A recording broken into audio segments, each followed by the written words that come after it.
Good afternoon and a very warm welcome to all of you in our today's VCM on exploring global capacity building initiatives and opportunities for women members. WMEC of ICA is proud to organize today's VCM under the theme Vishwaguru Bharat as a part of countrywide Azadi Ka Amrit Mahotsav initiative envisaged by Government of India to commemorate and celebrate 75 years of independence. I'm sure you all will agree with me that our country is truly Vishwaguru or superior in knowledge treasure in the whole world.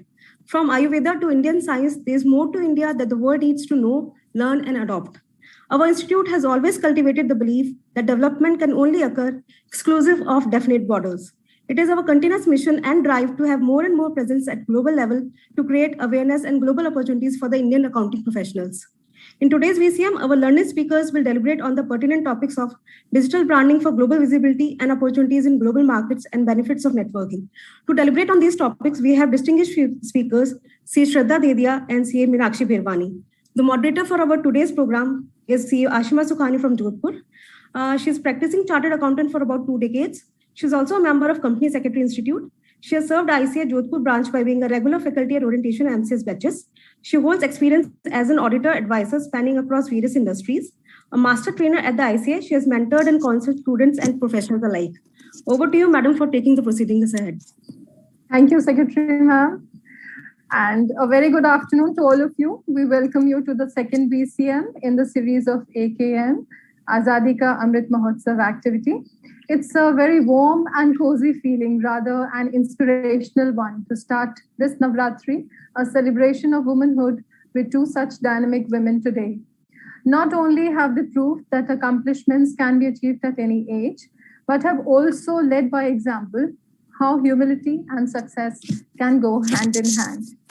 I'm very pleased to introduce you to our guest speaker, CA Shraddha Dedia, who has rewritten rules for digital branding and given training to more than 10,000 professionals like CA, CS, LLBs, and MBAs.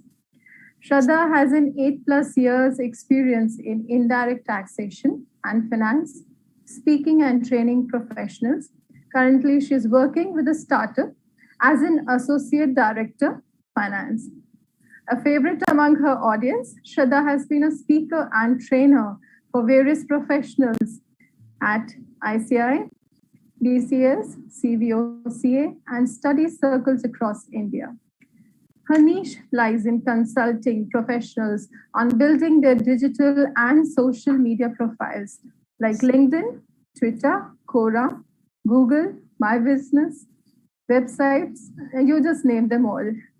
She's also been contributing articles on various soft skills and digital branding topics at renowned professional publications like DCAG and CVOC. We are so glad to have you here, Shraddha, and request you to take up our VCM topic in this first session that we have today on digital branding for global visibility and ways to increase professional presence at international level. So over to you, CA Shraddha. Just give me a minute.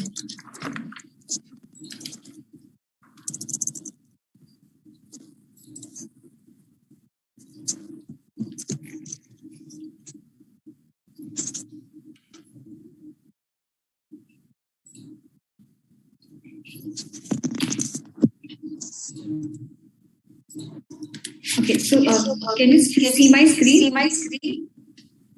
Yes, ma'am, we are able to see. Okay, and the voice?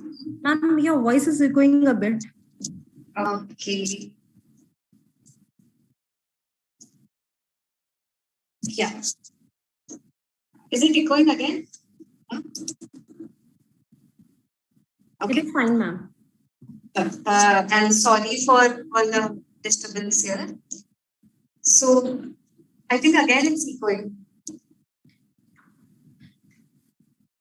Not that much. You can continue with your session, ma'am. Okay. We're able to hear you. Okay, sure. Thank you. So good afternoon, everyone here. And I am indeed very grateful to the team for giving me this opportunity to speak today on this topic, which is professional branding for chartered accountants. It is actually a digital push from being a CA to a digital CA. So today what we'll be discussing is the importance of digital branding for our profession.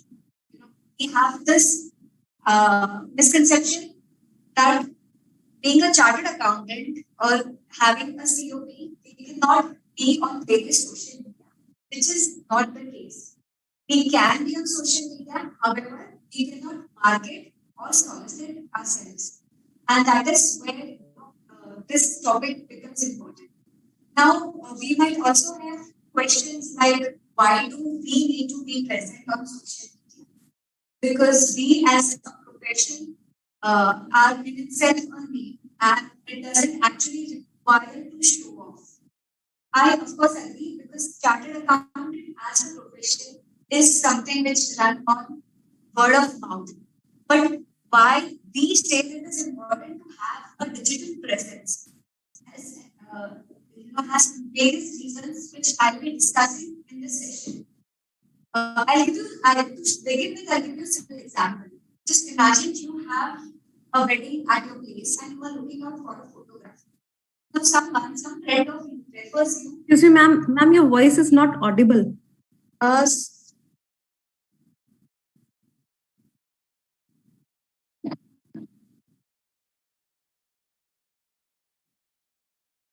Yeah, is it better now? Yes, ma'am, much better. So sorry, with digital, this thing comes digital difficulties. So, without again, much ado, let's begin. So the whole topic today is about digital branding. What we are looking here is giving a push to our profession from being a CA to a digital CA. Now, I'm sure people will have these thoughts that, code of ethics doesn't allow us to be on social media or talk about ourselves. Well, that is not correct. We have to follow code of ethics and we can't deny that. But we cannot market ourselves or solicit anyone. But code of ethics does allow us to brand ourselves. And that is what we'll be looking in this session. Again, people will have this query, or maybe people will have these thoughts that being a chartered accountant, our profession works on word of mouth and social presence may not be that relevant. I agree to it because, we are a branded profession and word of mouth does work. But these days, with word of mouth, if you do not have a digital or a social media presence, then in that case, people might not know you well. To give you a simple example, say you have a wedding at your place and say someone approaches or you are looking out for a photographer.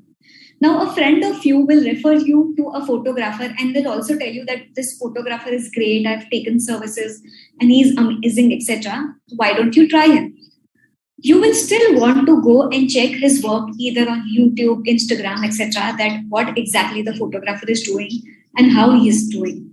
Same happens with us when potential clients get some reference that you can approach Shraddha for any consultancy, etc. The potential client will still want to go and check. They will still Google, and I'm sure everyone will agree here. They will still go and Google what exactly we do or how strong our presence is on various social media. Hence, being on social media and branding yourselves become very important. Before we begin, a quick disclaimer. While this PPT is prepared considering the Code of Ethics by ICAI, should you have any other views on the ideas or strategies that we're providing here, the same can be interpreted in your way. We are not in any way connected to any of the digital platforms that we are presenting here, which means we are only the beneficiary of these platforms. Thirdly, this is going to be a very practical session wherein I'll be discussing importance of social media and various strategies that are available. So the amazing features that we are discussing here is, they are not a thumb rule, something like that, but we've developed this using various, or maybe being users of it. So over the years, we've realized that if we post at a particular time, or if we post strategically in a particular way, then our social brand improves. Now, without jumping to what exactly digital branding is, let us look at some relevant provisions of Code of Ethics. And as and when, I feel that these provisions are relevant, I will discuss with you all. So the first schedule, of course, says that a chartered accountant in practice shall deem to be guilty of professional misconduct if he solicits clients or professional work, which means that in any way, you cannot solicit or market yourself. But of course, what you can do is you can brand yourselves. Now, if I have to give you an example, say you are someone who sells a donut. Now, what is the difference between marketing and branding? Now, you are selling a donut. If you want to market yourself, you will go to all social media and you will say that you are selling this, or you are selling a donut. My screen is visible, right? Yes, ma'am. The relevant provisions, because I can see that I'm still on the first page. Code of Ethics, you can see, right? The relevant provisions of Code of Ethics. Yes, ma'am. Okay. You're able to see. Okay, sure. So yeah, when I talk about selling donuts, if I want to market, what I will do is I will go to various social media and I will write that I'm giving you offers on selling donuts. You buy one, you get one free, or we are providing these services, etc.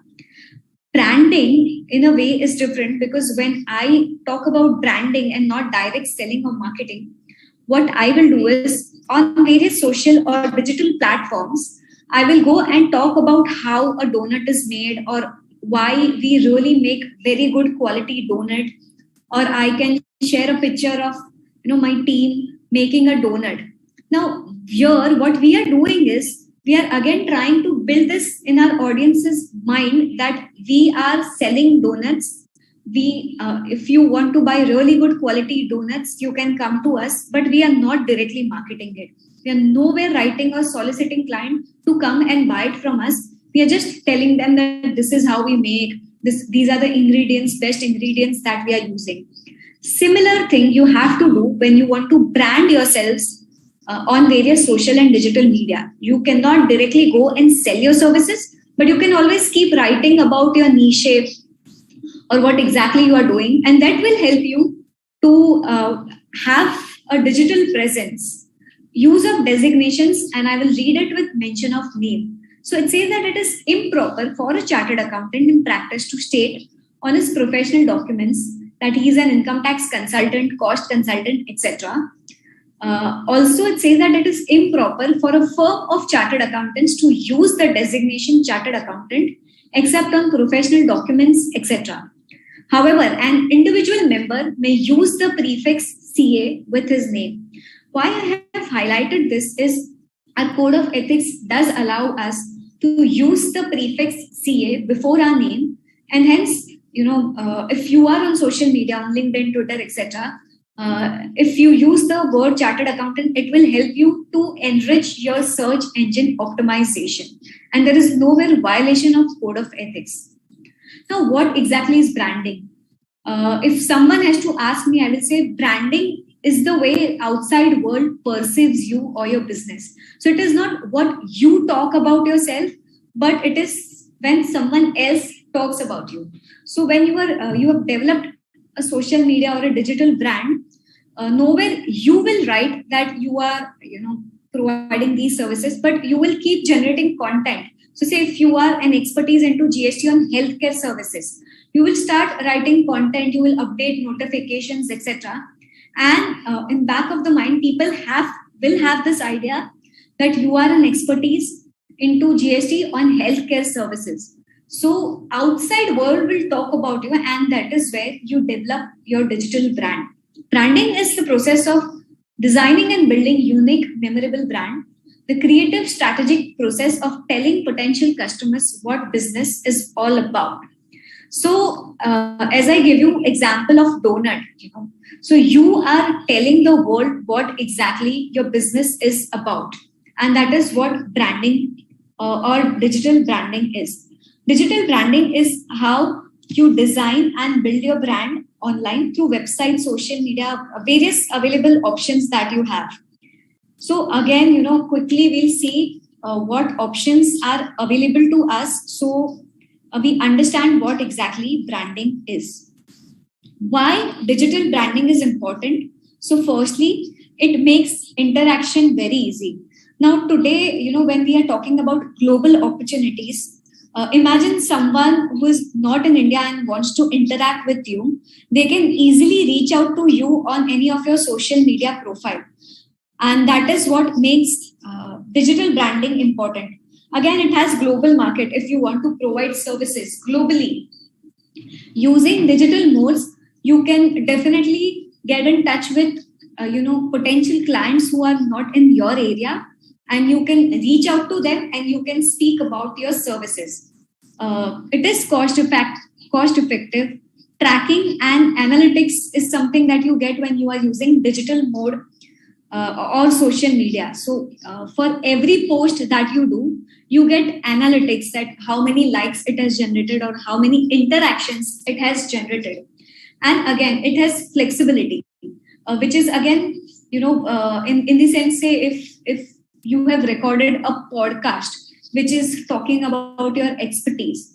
Now, if someone doesn't have time to read an article or go through some books, what they can do is easily while traveling, etc., they can just plug into their headphones and hear your podcast. So this is again one way in which digital branding becomes important, because it gives flexibility. People can watch it either on laptop or on phone.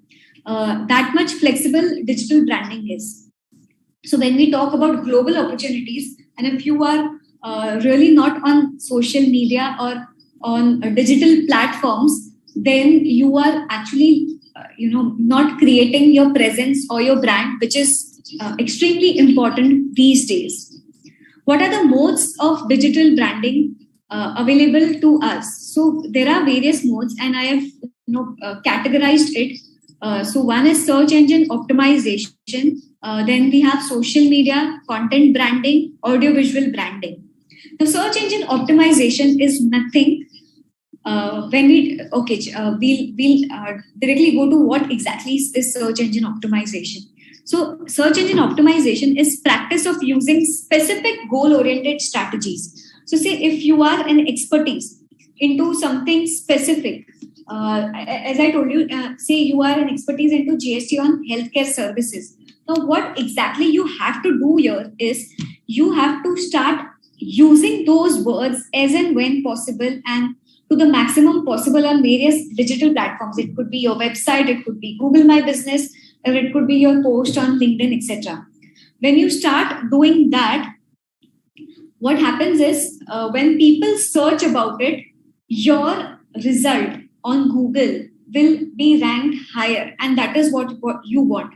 I mean, nobody will deny this, that when a potential client is looking for something in Google, and if your name appears in the first 5 to 10 results, search results, there are chances that they may visit you. But if it doesn't appear there, if it appears in the second page or third page, we are very sure that they may not even go to those pages. So that's one reason. Using specific goal-oriented strategies, words on your website or other social media that you are using will give you a better visibility in terms of when people are searching about you.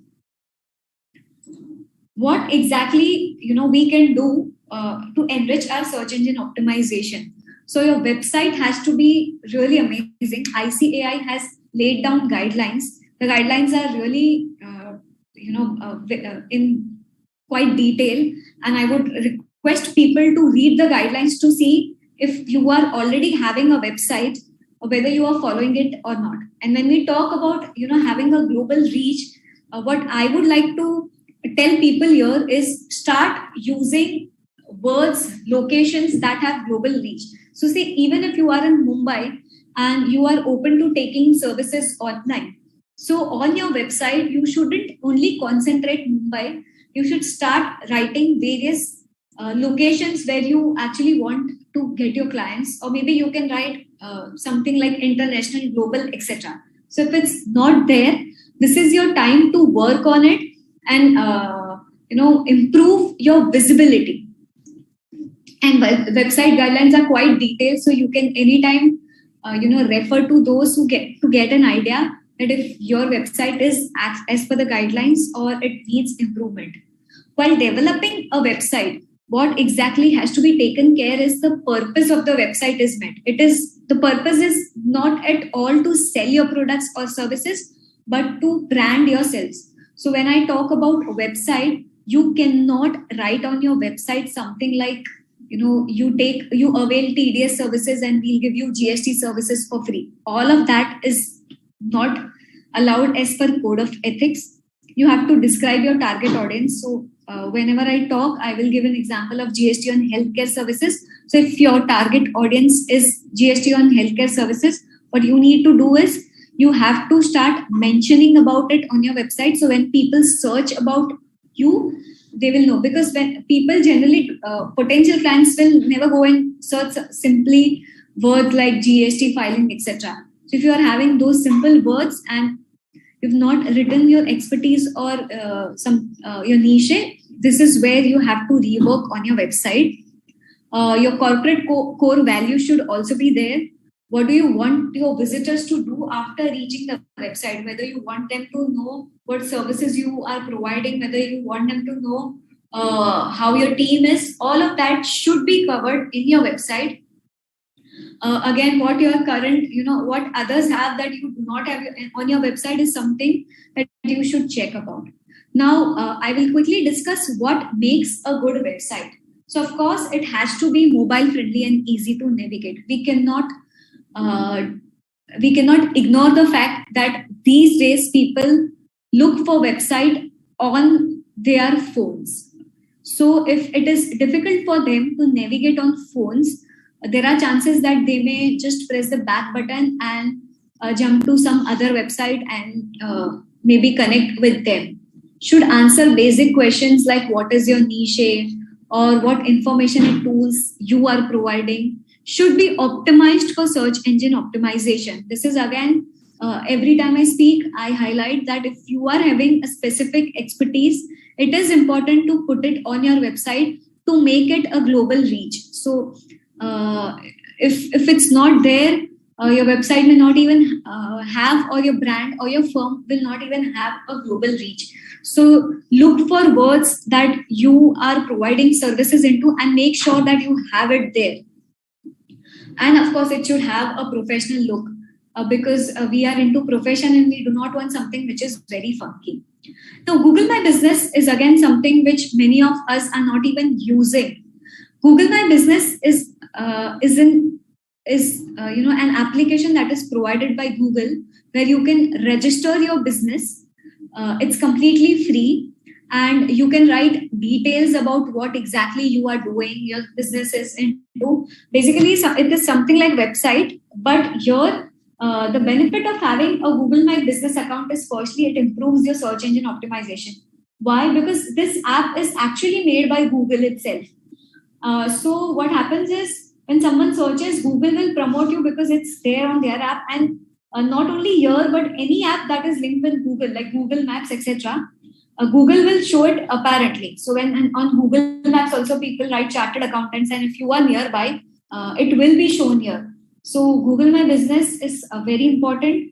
It builds a brand. So on Google My Business account, you will get an option just to show you. I have asked him before.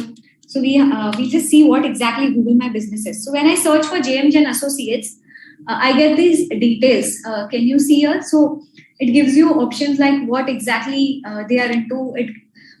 Client can give reviews, or even your own employees can give reviews. And better the reviews, better Google will promote you. So again, that is one thing why people should have Google My Business account. It gives you option to write your address, your opening and closing hours. You can also attach your various profiles. So say if you have LinkedIn, if you have Instagram or Twitter, etc., you can add here. You can also add pictures. So when someone is looking at your profile, it is not something vague that they will see. As I told you, you can add photos and videos. You can get valuable insights. So Google My Business also gives you a detailed report that who visited your website, what are those keywords that people search that landed to your website. So if you feel that there are keywords which are not ranking high, you can check this report and later keep working on changing these keywords. So this is again one reason why having a Google My Business account becomes important. It makes it easy for client to get in touch. As I told you, you can have your business hours, etc., and shows up prominently in search results. So if you are having a Google My Business account, it will definitely show in search results. Hence, if you do not have, and if you are looking for a global presence, this is something which you should definitely start with. Now, when we talk about social media branding, quickly we'll go through the relevant provisions. As we discussed earlier, you can always have a prefix CA with your name. Again, appearance on e-media. So members may appear on television, films, etc. Special qualifications relevant to the subject of matter may also be given. Firm name may also be mentioned. However, what we have to take care here is, anything what we talk is not promotional of the firm, or it is not an objective of maybe soliciting or marketing. So you can nowhere claim something which is exaggerating. You cannot appear on social media and say that we are better than others. Something like that is definitely not allowed. When we talk about social media, the most used professional social media is LinkedIn. And I'm sure everyone here would be having a LinkedIn account. But LinkedIn itself has so many strategies that we are not following. I can quickly take you through my LinkedIn account to let you all know that what exactly we are missing out on. So when we talk about LinkedIn, we might be having a good professional photo. Again, professional picture is very important, which should only have headshots, but we are missing out of background image. When we talk to people, they tell what we've come to know is 60% of us do not even have a background image. Background image is very important. So background image is something that you see exactly behind my photo, wherein I've written what exactly I do. I'm associate director, co-founder, speaker, trainer. This gives you a chance, because when someone is visiting your profile, this is the first thing that they will do. And if you are having it blank, they might not be, a potential client may not be even interested to scroll down and see what exactly you are having. Apart from them, that you should have a headline that is detailed. I've many times seen people just have a headline that says practicing chartered accountant. This will not help us, because when someone is searching for you, they will not go and search practicing chartered accountant. They will search for something which is specific. If a potential client is looking for GST on healthcare services, they will go there and they will search that GST on healthcare services, and only then your name will appear in the search results. So you have to work on your headline and make it something which is not simply, where you write practicing chartered accountant or a chartered accountant. Again, a summary has to be, something which is quite detailed. I've seen people writing a 2-liner summary. This will not help you. You have to be detailed and start using words that you want people to find when they search about you. So I really want people to find, financial planning and analysis, forecasting, accounts receivable, etc. So you need to put it in your summary and just not write something like practicing chartered accountant with 5 years of practice, etc. It has to be detailed. Wherever possible, you can also give what results you have given. So I have written, I am a result-driven finance professional and I've helped my company reduce overhead cost by 25%. Wherever possible, show results. So people who are visiting will get confidence in your profile. Detail your past experience, get recommendations, and also, add your education skills and certifications. I've often seen that people miss out on that. So even if you have completed some certified courses, add it here. So it will help you improve your search engine optimization.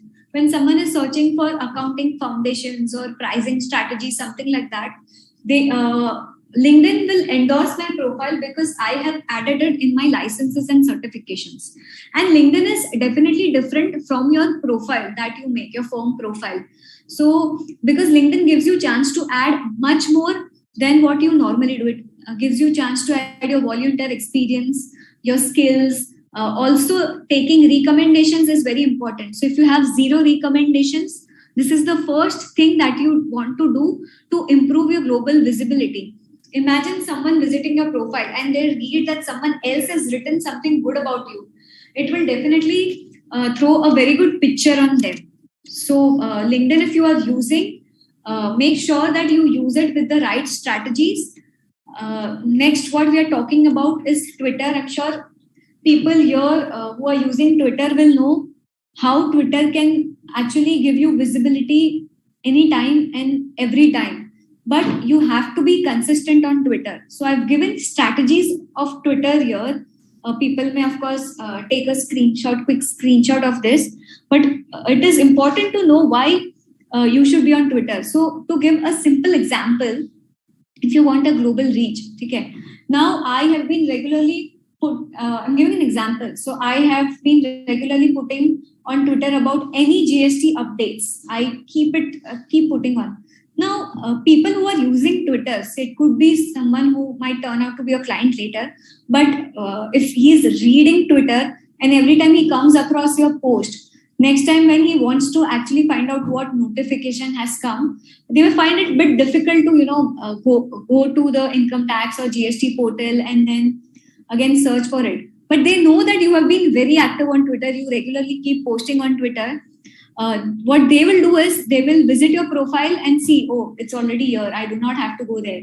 I mean, Twitter can actually give you visibility when you least expect it. So it is extremely important to be on Twitter. And we've seen that, 2014 onwards, how Twitter has gained its importance while we were implementing or while we were transitioning from service tax to GST. Twitter was a powerful tool there. I have people, I know people on Twitter who have thousands of followers, and the brand, the visibility that they have created is just amazing. They have started getting global presence.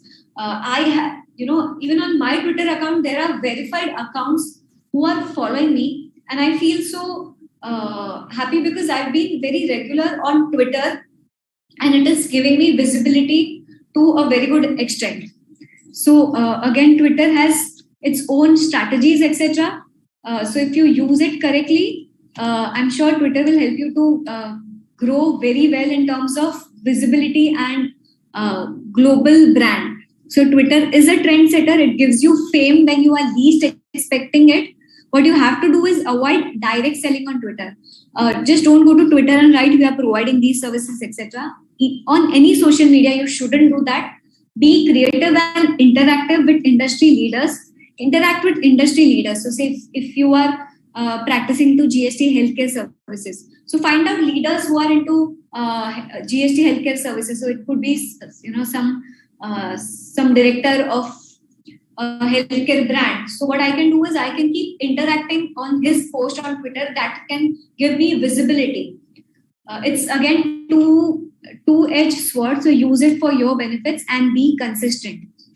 Facebook is something which, generally professionally we don't use it, but we cannot even avoid it because Facebook has billions of users. So you can be on Facebook. You can start sharing relevant updates on Facebook, which can give you visibility. And of course, strategies I have highlighted here. This is again a very detailed thing for every social media. If we take strategies, it can go on to an hour or two for every social media. So what I'm trying to highlight here is put on the strategy on the screen and then talk about what is important to be on the social media. Quora is something which is very much unexplored by professionals, by CA professionals. As per my latest study, I think only 3,000 CA professionals are actually using Quora, in the sense they are providing content on Quora, not by just utilizing content. How can Quora help? I will give an example. Few days back, or maybe few months back, someone had posted a query on Quora wherein they had asked, this is my business, this is my turnover, am I liable to register under GST? I simply went there with an intention to help him. I gave an answer on Quora that, yeah, as per section so and so, the turnover is exceeding XYZ amount, and hence you are liable to register under GST. However, if you have any queries, you can reach out to me. Now, after that, he reached out to me on my email. He said that, since you've said that I'm liable to register under GST, can you help me with registration? Now, just tell me, nowhere on Quora I had been to market or sell services. I went there to help people, but it turned out to be, my client, because he reached out to me and he said that, can we take this forward? And Quora has users around the world. So if say someone has any queries around the globe, if someone has any queries on some Indian statutory requirement, if you go to Quora, if you answer it regularly, they may reach out to you and you never know, they may even give you the assignment. Hence, being on Quora at least 5 minutes a day is something that I definitely recommend that people should do that. Again, WhatsApp is something which we are using, but we might not be using it in the sense that it gives us visibility or improves our brand globally. So you should start joining groups and circulating updates, participate in discussions on WhatsApp and share relevant links. It could be links of your posts, blogs, podcasts, etc. WhatsApp for business, if you are not having, this is the first thing that you should do, because WhatsApp for business differentiates from your normal WhatsApp. How it is helpful, it has various features. It has options to provide business timings. So say after 7 p.m. you do not want to reply official queries. On WhatsApp for business, you can just write an auto reply that says that, okay, sorry, we will connect with you tomorrow. These are our business hours. Then you can upload catalog. So we are not allowed to upload catalog wherein we are selling services, but you can have compliance calendar uploaded, something wherein it talks about your services or what your core values are, or also relevant notification updates. While I am using WhatsApp for business, what I do is whenever there are notifications, I upload it on my WhatsApp for business account. Now, when people are actually looking for updates, they feel that it is more convenient to quickly just click on my WhatsApp for business, wherein they can easily see those updates. So it starts creating brand for myself, because they will tell others that if you are not finding it online, you can just check Shraddha's WhatsApp for business account. There you can easily find, because she keeps updating it in the catalog section. You can also use label to prioritize work on WhatsApp for business. So you can say something like payment received, work pending. All of those labels are actually available on WhatsApp for business account. I have highlighted strategies like you should keep your numbers separate. You can stop answering post office hours. Activate standard messages when you are away. Use labels to prioritize work. Address and communication features. So on WhatsApp for business account, you can also have addresses and how people can reach out to you. So it is important that you fill it out and do not miss out on it. And again, use catalog in the sense that you cannot sell something on catalog, but you can use it to post relevant updates, compliance calendars, and trust me, start doing it. It will give you a visibility that you never even expected, because people start talking about it. She's been very active on her WhatsApp for business. If I want to see a relevant update, I will definitely go and check Shraddha's WhatsApp for business account. Content branding. So, the relevant provision says that it is not permissible for a member to mention in a book or an article published by him any professional attainments, etc. However, he may indicate the designation chartered accountant as well as the name of the firm. So you cannot have professional attainments mentioned in the books or articles, but you can use the designation chartered accountant there. Content branding, what we have to take care is in whatever way you are writing content, it could be a book, an article, or a journal, etc. Be consistent. Content can do the lead generation for you if you are doing it correctly. Because if you start writing every now and then, someone who is reading it will get that confidence that you are an expertise into this. You never know that even another chartered accountant firm, maybe someone in Delhi, can approach you because they have some work in Mumbai. That is how content branding gives you a global opportunity. Because people read about your content, they will get this confidence that you are an expertise into this, and they may approach you for synergy options. then you can start creating blogs and monitoring it regularly.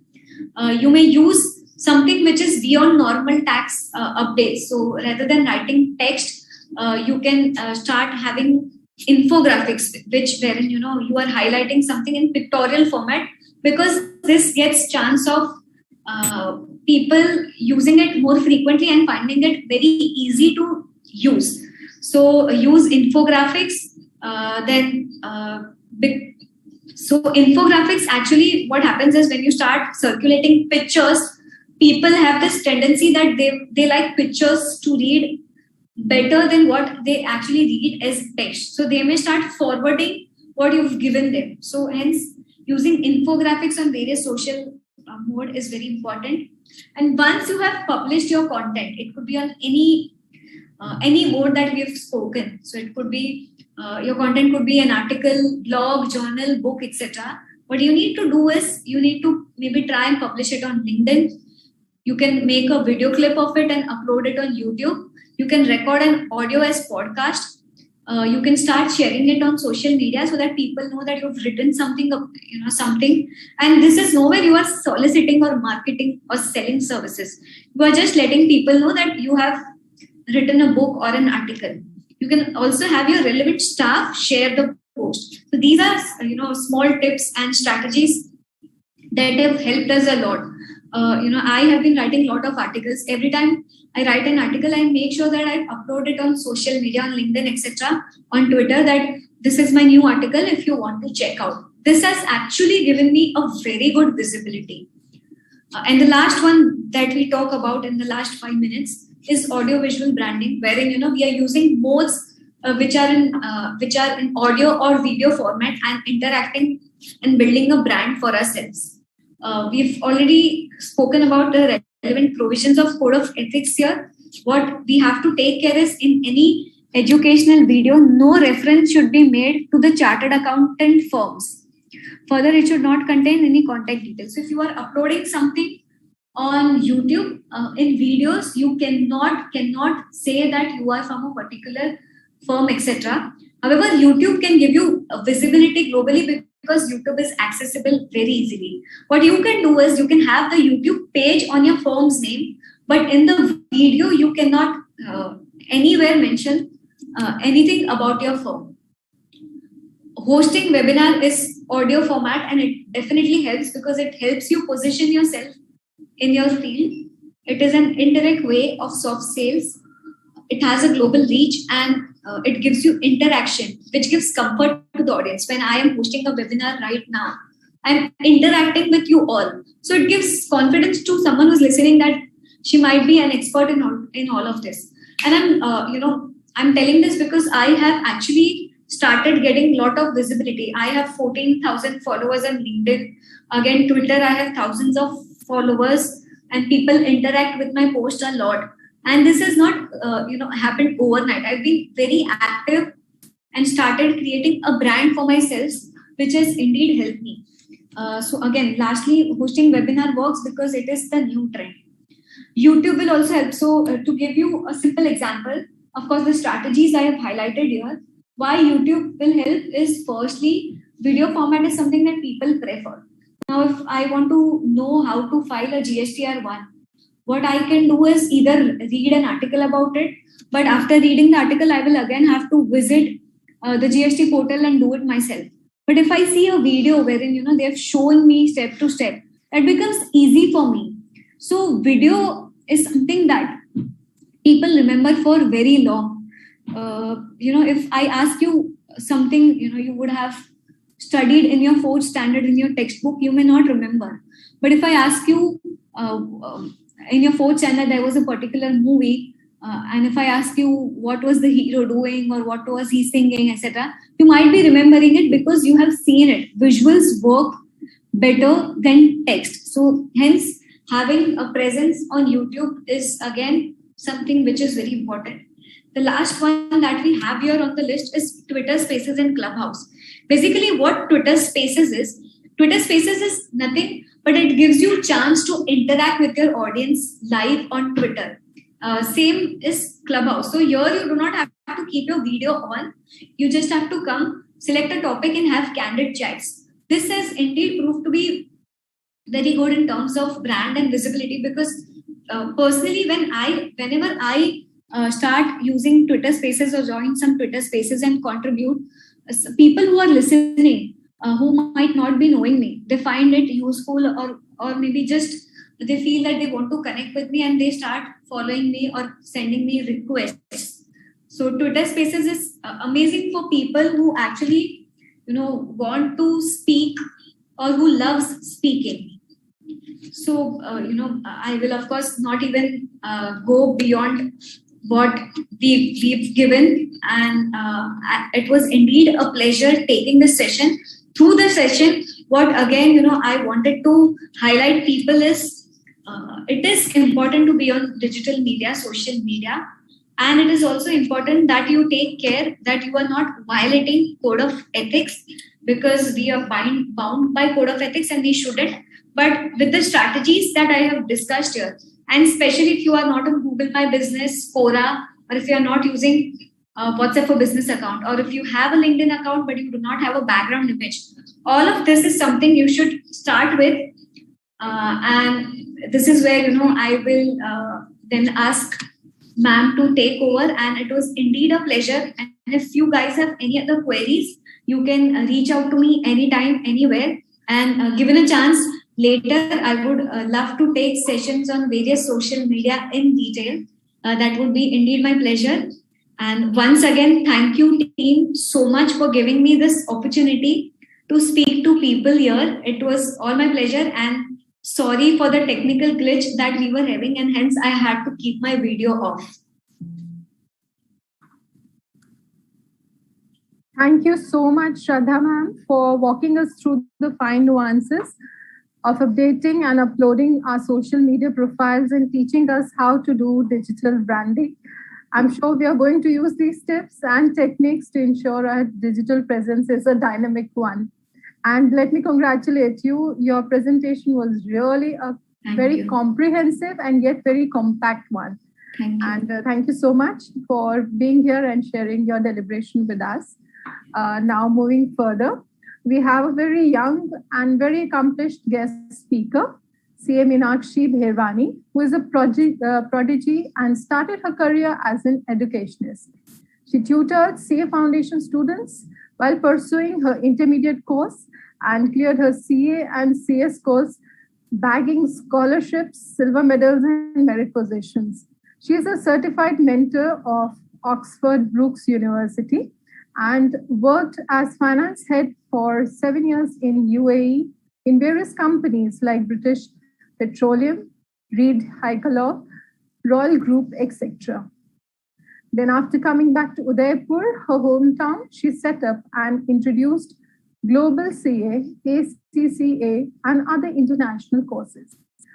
She has been awarded for her contribution in the field of education by various media moguls like Times of India, Dainik Bhaskar, Rajasthan Patrika, Rukmani Foundation, Mirai Ki Award by West Zone ACCA Gold Partner, Big FM's Big Guru Samman, Super 100 Women by Rotary Udaipur, 94.3 My FM, She is Udaipur Top 100 Award, Senior Sindhi Samiti Maharaja Dahi Sen, Nikshar Group Awards for her achievements in the field of education, and awarded as Special 40 Citizens of Udaipur by Rajasthan Patrika.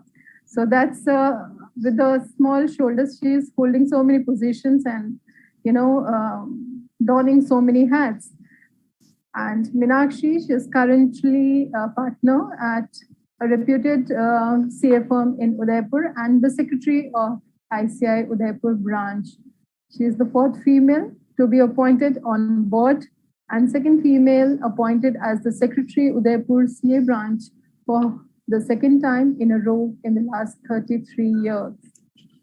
So that's an elaborate introduction, and I'm really surprised to see such a young fellow chartered accountant who has inspired so many people.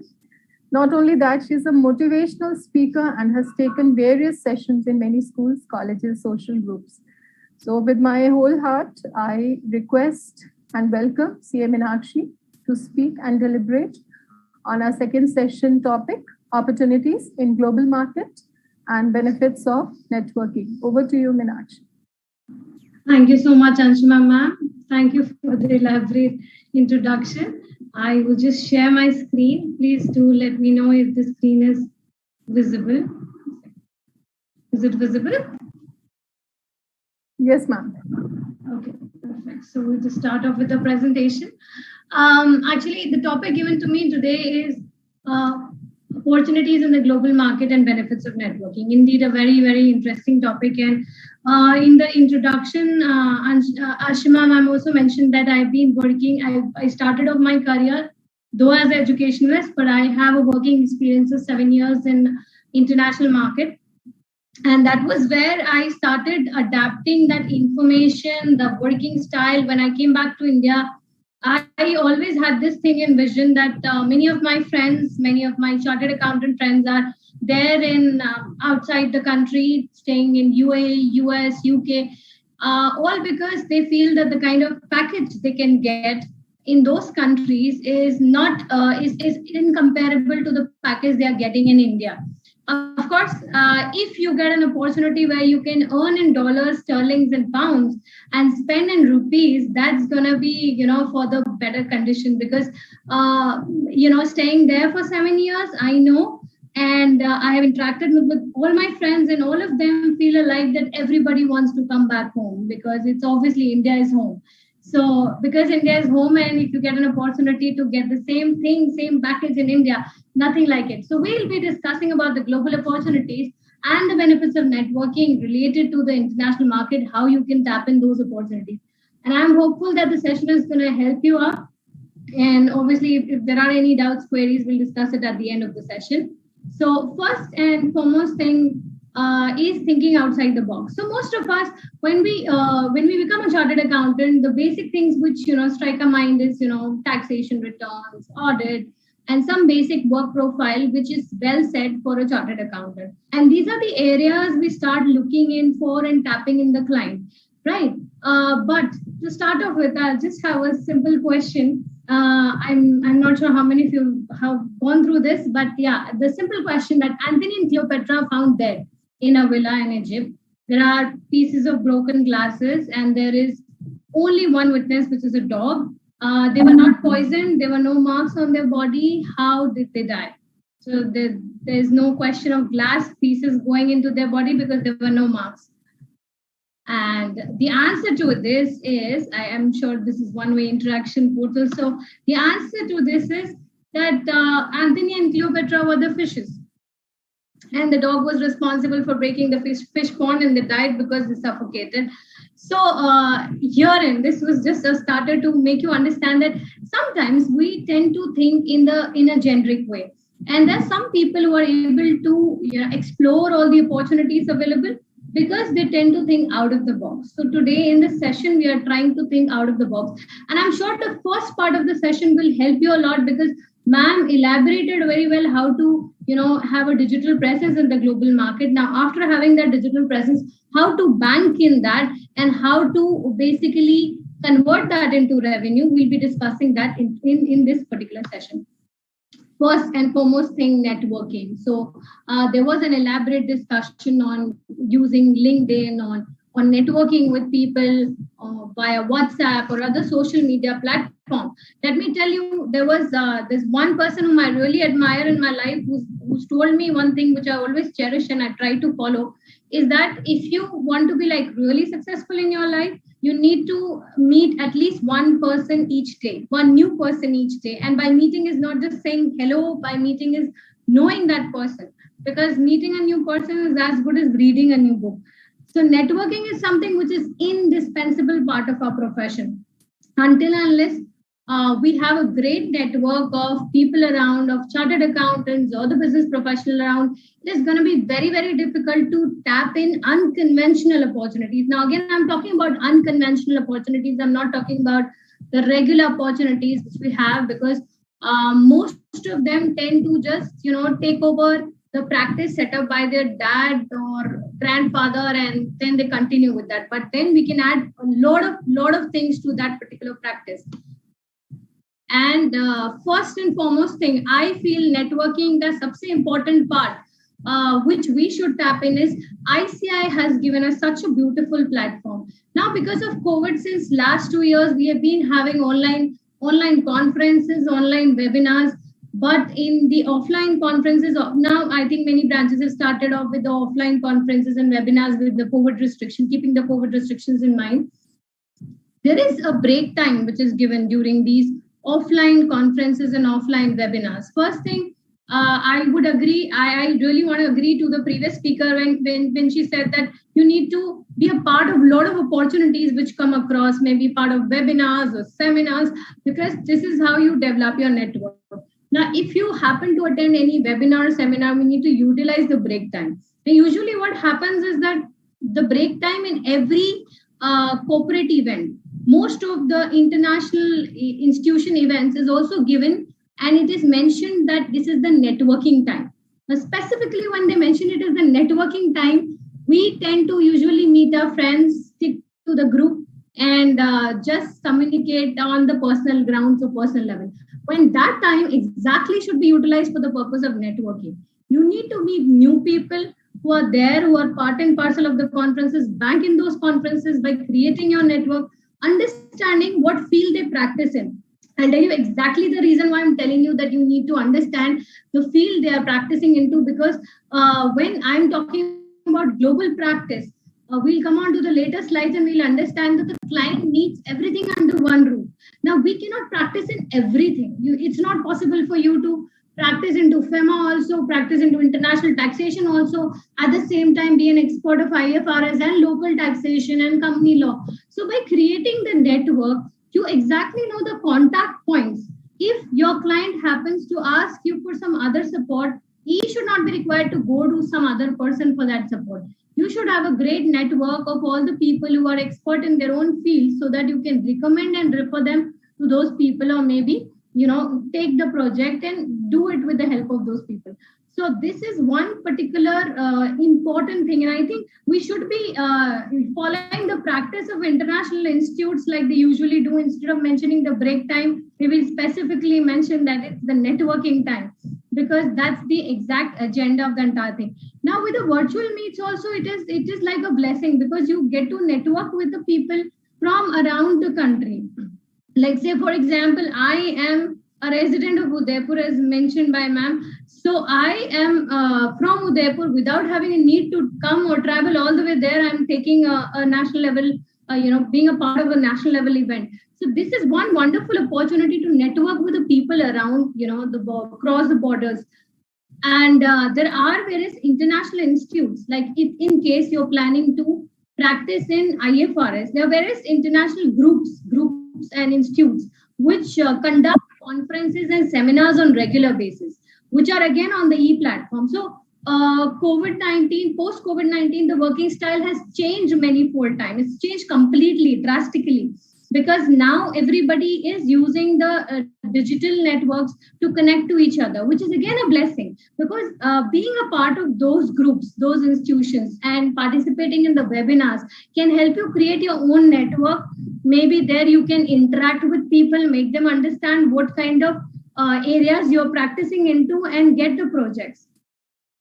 Another important thing before we proceed on to this is, I want to discuss one particular thing here. There is on the screen, there are some light bulbs given.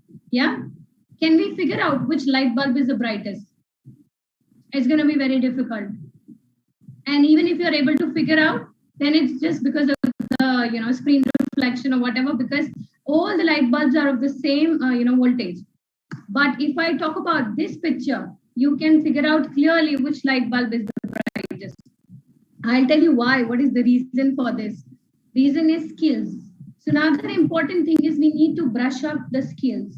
As again mentioned in the previous session, that if you are updated, if you have that updated knowledge of what is going on, what are the changes which are being made, and the skills of executing that knowledge, then of course it is going to be very easy for you to get hold of the clients.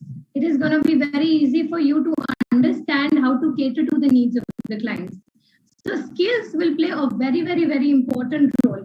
ICI also, keeping this in mind, has introduced these optional papers, and in the optional papers you have an option to give international taxation or IFRS papers, right? Because we understand that the need of all these international knowledge, because now the working style has become very, very different as compared to what it was few years before without the digital presence.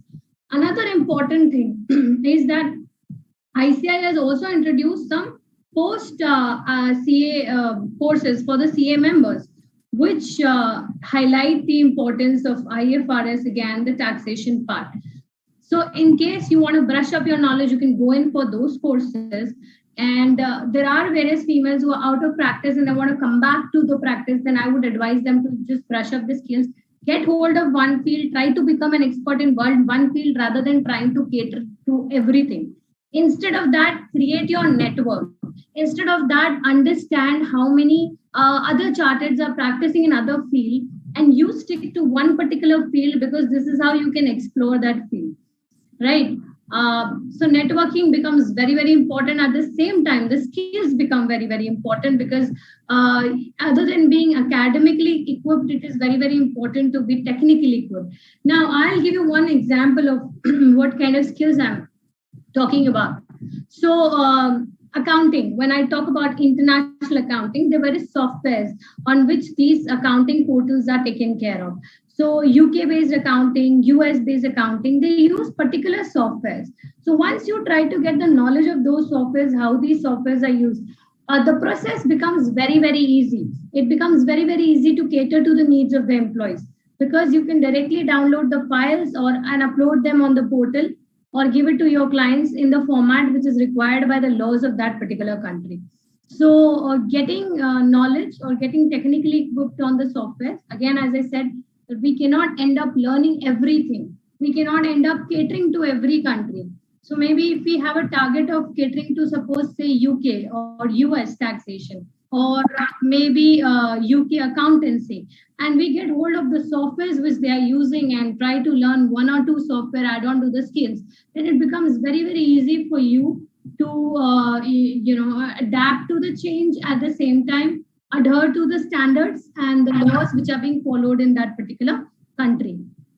Most of the softwares outside India are very, very law friendly. That means the softwares are updated on regular basis as and when there are updations in the law. So therein, once the software is done, there is nothing much required to be done at your end. Now, this particular slide is all about some of the chartereds who've been saying or talking about the lockdown period, the COVID-19 period, that they have had a lot of not really great amount of income during this period because of the clientele not paying on time, because of the other issues. So I personally feel that every locked door is an opportunity. I mean, there are ways of looking at things. Now you can look at COVID-19 as an evil. Of course, it has been not really kind to the humankind, but at the same time, if we look at the other side of the picture or other side of the coin, COVID-19 has drastically or very quickly brought in that change which was required since years. Digital presence, Zoom was already there. The various softwares which we are using were already there, but we never tried to use it 100%. But because of this COVID-19, it became the need of everybody that we had to shift on to the digital presence. So from small business organization to big business organization, everybody saw that drastic change, that shift over, that movement from offline to online. Now, in my introduction, Ashima ma'am mentioned that I've been running an international education institute. Let me tell you, we've been running the online classes before COVID-19 also. But before COVID-19, our online-offline strength was very different. Like the offline strength was way more than the online strength. But post-COVID-19, the entire concept of boundaries and areas and everything is gone, completely vanished. We now have more strength of online students as compared to offline students. Now, offline students are there, they've increased, by God's grace. But online students are many fold times, because now we're having people from various countries, various cities registering here, right? Because of COVID-19, the working style has changed, and because for 1 year or 2 years, the people were forced to use digital platforms, and after that 1 year 2 year, that was a learning process for them. They realized that this is way more efficient, way more easier. So in that case, they found it like really comfortable. Now they are very, very much comfortable with the digital platform.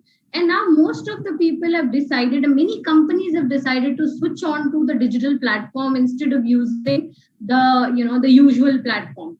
Let me tell you this: the opportunities in global market have gone up many fold times, and you're getting opportunities which are work from home opportunities. That means to get work in US, UK, Australia, especially these three areas, you're not required to travel anywhere. You can get work from home assignments. And again, from my personal experience, we have been training ACCA students who are expert in UK taxation. They have an idea about Australian taxation. But let me tell you, as a chartered accountant, we have way more idea than that. We have way more idea because our taxation system is the most complex taxation system. If you have an idea how to file returns for Indian tax as per the Indian tax system, if you have an idea how to file the GST returns as per the Indian system, for you, international taxation is gonna be a cakewalk, because it's way more easy, way more simpler. It's not very tough to adapt to that particular system. Plus, most of the countries in UK, US, Australia, they fired a lot of employees during COVID-19 because of the budget issues, because of the lockdown. And then after that, they started hiring people from India, because most of these companies declared work from home forever. They realized that the entire system of digital working or work from home system is very much beneficial because they're saving onto the rent, the electricity charges, maybe the pantry cost and the other costs which is going on if the office is working live. And then as a result of that many companies have declared work from home forever. Now then they realize that if my employee is working from his or her home, how does that make any difference if he's working in Australia, UK or US only, or he's working in India? Doesn't make much difference, because anyways he's working from home, and I can connect to the client to my employee via Zoom Meet or the internet calling, etc. So then they started hiring people from India, and the reason was very simple, because as compared to the workers in US, UK, Australia, so accountants are very expensive. So highly paid jobs, if you search on internet the list of high paid jobs in these countries, it is teachers and accountants. These two people are super expensive. So if I'm getting hold of an accountant from India who's charging me way less as compared to the accountant who's residing in Australia, US, UK, then of course I'll go in for an accountant who's in India. And from the point of view of the Indian accountant, he's getting paid in dollars, sterling, pounds. So he's getting a huge amount of payment sitting right here, and still he's spending in rupees only. So that makes a big difference. So let me tell you that there are many countries, as I said, these are the companies. These are the list of few companies. I could not squish all of them in one page, but this is the list of few companies who've declared work from home forever. Forever means, sorry, excuse me. Work from home forever, either partially or fully. And what do I mean by partially or fully? There are some companies who've declared work from home partially. That means half of the labor force is working from home and half of the labor force is coming to the office, because they know that they need few workers for the live working operations. But half of the labor force is working from home. Another criteria is the few companies which are working on social media platforms only. They have declared work from home forever. So that's a big thing.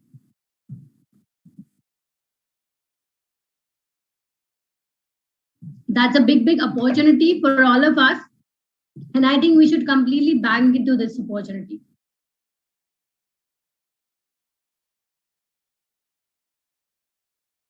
There's just an instance of the jobs available. If you can see this. So here in the 31 jobs, I just Googled it today itself. 31 jobs, 31,000 plus jobs. Work from home jobs available in UK. As I said, there are 3 places you can target completely because they're paying very well. And there are lots and lots of opportunities available. There is a lot of untapped market there. UK, US, and Australia. These 3 countries are hiring like anything, especially the people who are working remotely. Okay. So first field, which I'm going to discuss today about, this entire thing, that how I can get hold of opportunities, is international taxation. Now, international taxation curriculum is very, very easy. You can get hold of lots of reference books as for the practice of this. One good opportunity of international taxation is also Dubai, UAE. In fact, I would not say Dubai because Dubai is popularly the name we all understand. It's UAE, United Arab Emirates, wherein there are 7 emirates, and they've recently introduced this VAT tax. It was similar to our GST, not much of a difference. And then this was a tax-free country a few years back. And now it's slowly, gradually introducing direct taxes also. That is going to be completely untapped market because UAE does not have its own chartered accountants. Again, another thing is that it has its web portal where the tax returns are required to be filed. So client would be literally indifferent if you are filing the tax returns from India or from there, till the point of time you are filing them correctly. So here there is one big opportunity, and I think most of us have lot of relatives in UAE. This is one thing you can start off by getting hold of the returns of your own relatives, and then the connections build up, obviously slowly, gradually. Plus, another important way of getting these clients is internet. If you can go to the, if you just Google it, I have just Googled few information I'll be sharing with you.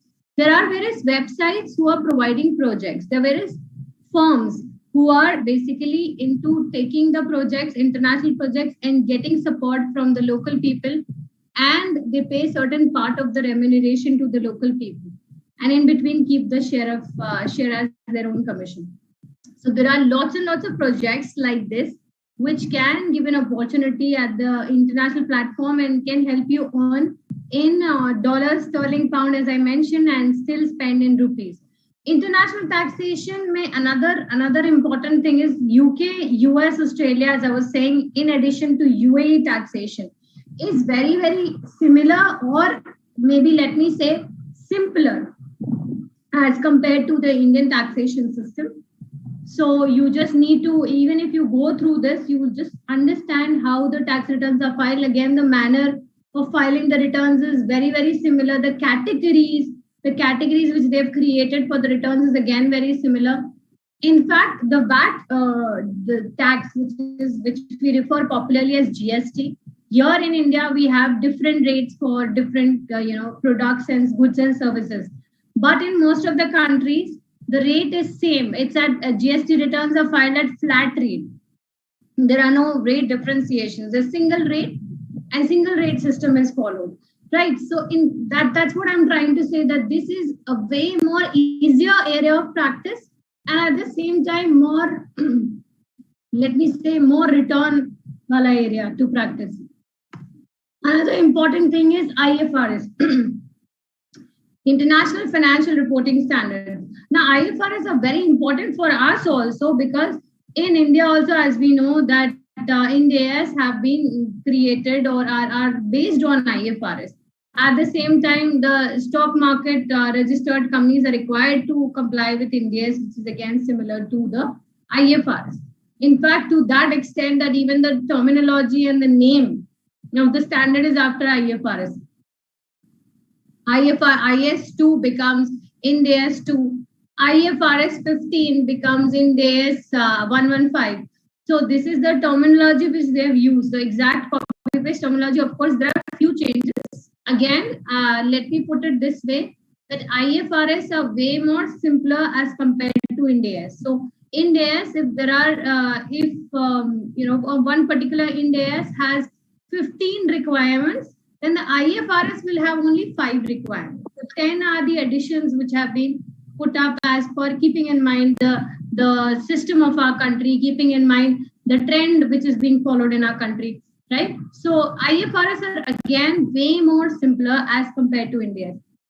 Now the question is how to get the IFRS assignments. Again, as I said, there are various networking groups. If you just Google it, and plus LinkedIn is one great blessing. As in the previous session, ma'am already discussed as how you can create, the digital presence and get projects online. Of course, the technical knowledge is very, very important to execute those projects.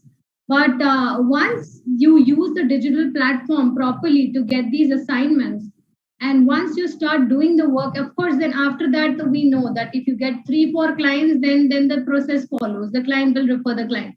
IFRS again has various committees, organizations. There are exams of IFRS also. You can probably get diploma in IFRS. And once there is diploma, there are various sessions held of the updations of IFRS. Be a part of the conference. Don't try to miss out on the conference, whether it's virtually or physically, and take that as an opportunity of networking. There are various conferences on IFRS which are being physically conducted now after these restrictions are a little bit relaxed in India itself. And the people who are the part and parcel of these conferences are the people who are practicing in India as well as abroad. And they're also trying to create their network. They're also trying to find out the chartered accountant who can help them with various work. So this is one big opportunity for all of us, because we're seeing that slowly, gradually, the entire world is shifting onto IFRS. So once you are, a master in IFRS, you can easily cater to the accountancy returns and requirements of every country, most of the countries right now, right? Another important area of practice is FEMA. Let me tell you that FEMA is very, very important area of practice and very, very untapped area of practice. Now, why untapped? Because I have personally not witnessed many chartered accountants into this practice.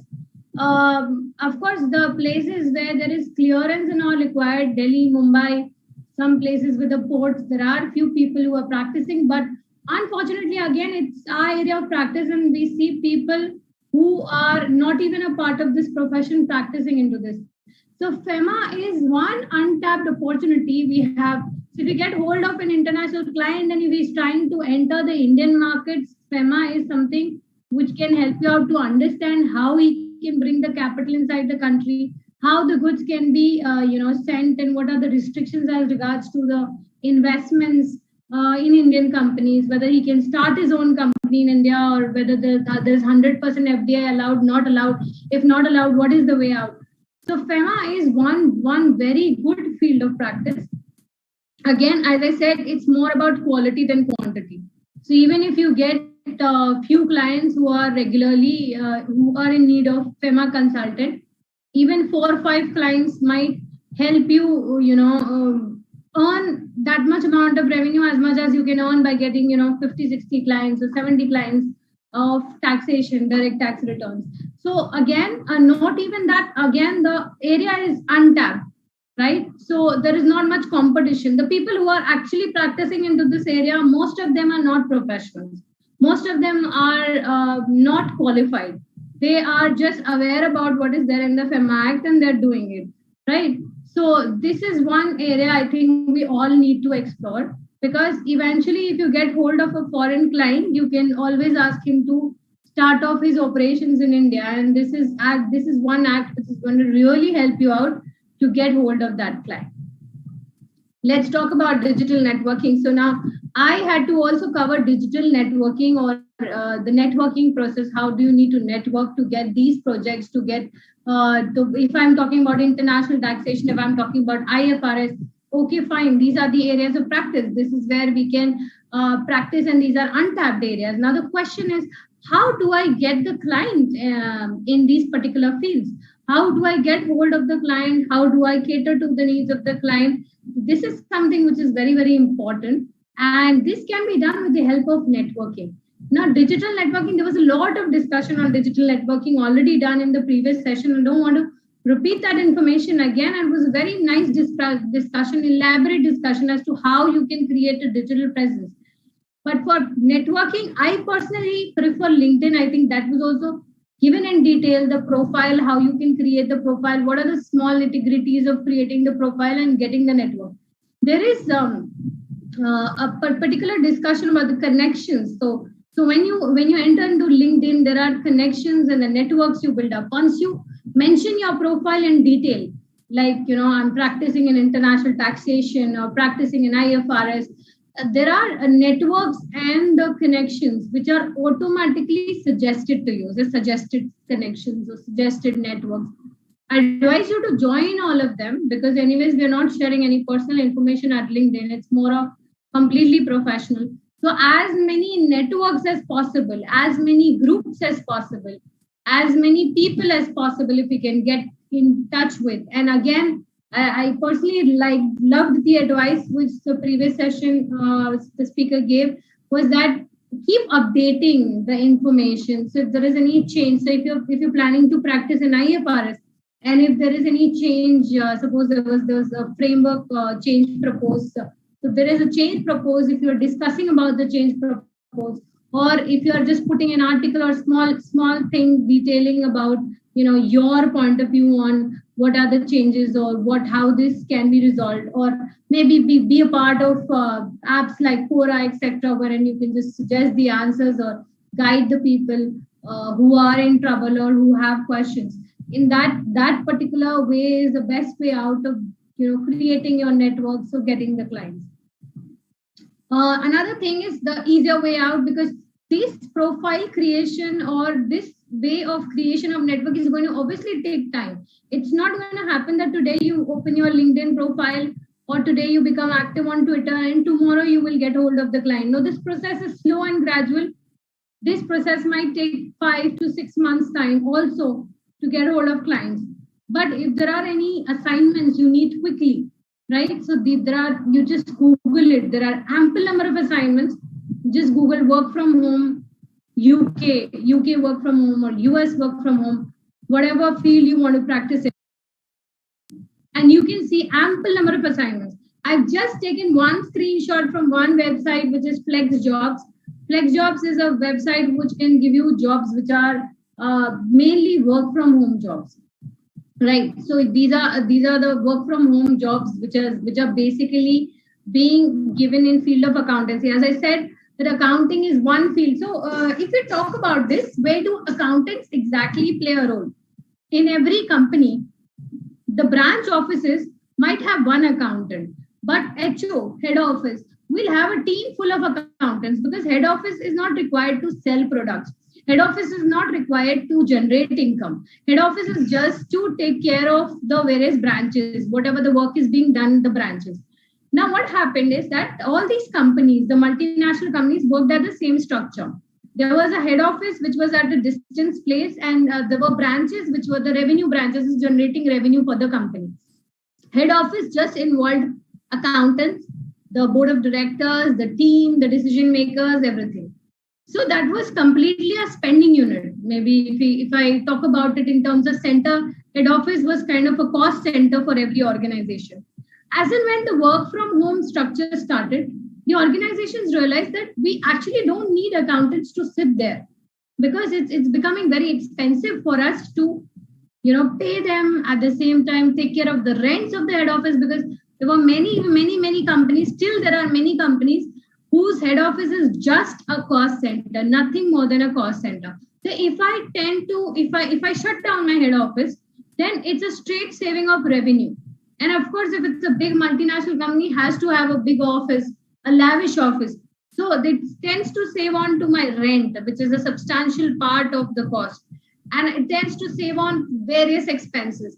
And at the same time, these companies tend to get people, because accountancy work is mainly with the computer system. So a person can go home, take his computer and finish the work in deadlines. Anyways, we know as an accountant, we have to submit certain reports. There are month close, there are quarter close, there are year close. So pressure is anyways there. So there is no check required You need to submit certain reports every month. You need to submit certain reports every quarter. So if you see to this, on this website is also, it's also written that companies that hire remote accounting jobs, because again, the HO concept has been deleted forever.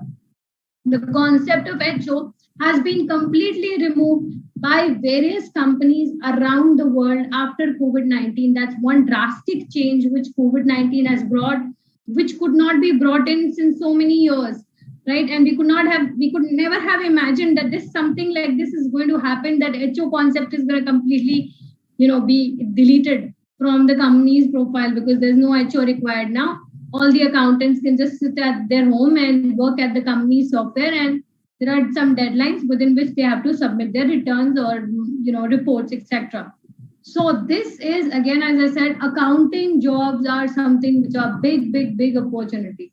At the same time, taxation is an equally good opportunity because, again, the returns are being submitted online. Although the tax opportunity was there already, but now after COVID-19, the accounting job opportunities have increased many-fold times, because even the small vendors outside India would be required to, have their accounts properly made, have the returns filed. So now the Indian firms, especially, I have seen at least 5 to 6 CA firms in last 2 years grow like anything, because they were trying to tap in the international markets. So especially the Indian firms are now catering to not only big multinational companies. I'm not talking about big multinational companies. It's not necessary to get hold of a big multinational client. So even the people who are, earning very less amount or average amount of income, they are also required to submit their tax returns. They're also required to submit their accounts returns. Now they have also shifted on to the same working methodology, that we are indifferent whether the person who's filing a tax return is residing in US, UK, Australia, or he's residing in India. So they are indifferent about this. So in that scenario, it's a very good opportunity for us that we can tap in every kind of client. We can tap in, or we can target a sole proprietor, a partnership firm, or a big multinational company. So that's one part of it. Another thing is a very important part of networking, as well as being a part of global market, is team building. As I said, you cannot practice in every field. So if I talk about international taxation, sounds like just a word. I'm saying, okay, I'm practicing in international taxation. Now, what do you mean by international taxation? That means I am also catering to Australian taxation, UK taxation, Indian taxation. Obviously, there is a difference in every tax system, right? So already, if I'm talking about international taxation, I'm already practicing in 4 or 5 areas, right? I'm practicing in UK taxation, in Australian taxation, in UAE taxation. So I need to be updated with so many country tax rates and so many changes in every country. It's not possible that you say that I'm practicing in IFRS also, I'm practicing international taxation also. Again, IFRS have been implemented in 2 manners. First, so IFRS, before IFRS, we all know that there was US GAAP system, which was very popular. Even we were following the US GAAP system.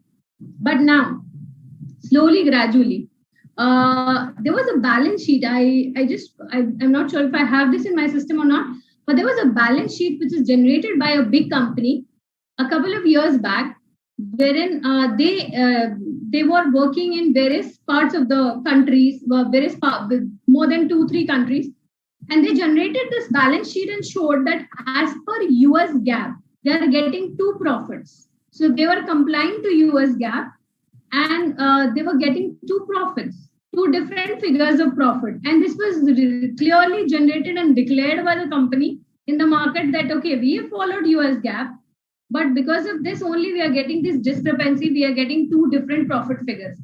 This is when IFRS decided to tap in the opportunity, because every country has a different system, right? So IFRS decided to tap in the opportunity and popularize their system. And slowly, gradually, they started doing tie-ups with the country. Now, the tie-ups were of 2 types. One was when the country adopted IFRS as such. Okay, I'm adopting IFRS. Now, whatever is IAS 1, IAS 2, IFRS 1, 2, that is what I'm going to adopt. But then country like ours, like we did not adopt IFRS as such. We said we will base our new standards on IFRS. So, as I said, IS 1 there becomes our Ind AS 1, IS 2 becomes our Ind AS 2, IS 3 becomes our Ind AS 3, and so on. But there is some difference between the IFRS and Ind AS. There are some differences. So if I'm saying that I'm practicing in IFRS, that means I have to understand the local accounting standards also and the differences in the local accounting standard in IFRS also. So it becomes very, very important that you build up a team, because you will have to pick one area of practice and then maybe liaison with other people, network it with other people, so that if a client comes to you, he gets everything sorted at one place. So if the client is there, he knows that he needs to contact you only for international taxation, for his accounts return, for his IFRS needs, for his FEMA needs. So for that, you need to develop a big team, right? And that can happen only with the help of networking. So client says, I need it all under one roof, be it taxation, be it entry into the Indian market, be it IFRS, be it company law, FEMA, legal compliances, legal labor law compliances. So we need to develop a network to make sure that we have the contact point of various people, various fellow members who are practicing into these fields, so that we know where we can seek help if our client is in need of some other services, instead of making him run from pillar to post. Make his work easy, he's gonna make your life easy. Law of communication is interaction fuels action. So this is one thing which I firmly believe, that you need to interact with people. As I said before, that as many people you interact in a day with, that is the something which is going to help you build up your practice. That is something which is going to really accelerate the speed of your practice, accelerate the number of the projects you are getting. And again, the webinars like this is a very good opportunity, because I have seen people connecting with.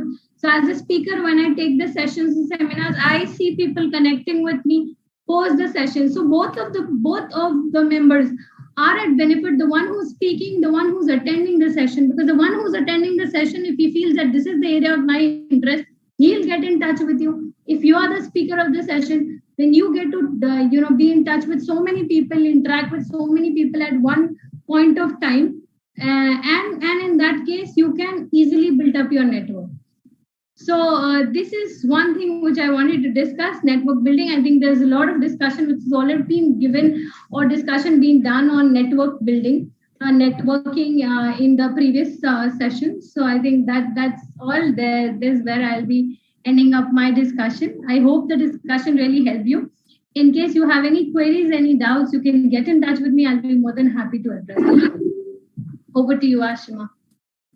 Thank you so much, Meenakshi. It was very lucidly covered and well explained. And you walked us around the whole, the nitty-gritties of making our presence felt and opportunities which are available globally for chartered accountants. Also, reiterating and re-emphasizing the thought of finding your core competency or niche and networking for the rest of the services. So I really like that you are emphasizing and pushing that we should, even for those females or the others who have, come back to the profession after a gap, they should find their core competency and, just take one thing at a time. So thank you so much, Meenakshi. However, this is something which is coming to my mind, and I would like both the faculties to answer us on that. How could a CA in service tap global opportunities by doing digital branding? I would please ask Meenakshi and also Shraddha, how do you, correlate both the things? Like, we have so far spoken about, the chartered accountants who are in practice and they're trying to find out clients, right? What about those who are already absorbed into the industry and they are into service and they now want to, tap the global opportunities? How could they go about it by doing some sort of digital branding? So, Meenakshi, ma'am, can I? Yeah, sure, please. while the whole session I was talking about opportunities through digital branding for chartered accountants in practice, I am myself a chartered accountant in service, and I have been very active on all social media. Basically, for someone who is into service, it is even more easier to build a digital brand and visibility and improve the global visibility, because for them, the code of ethics work little leniently. So I wouldn't say the code of ethics do not apply to them, but they are quite lenient. So when I am talking about myself, I am also into service, but it's not that for clients I am being on these social media or digital platforms, but I am being there just to get that visibility.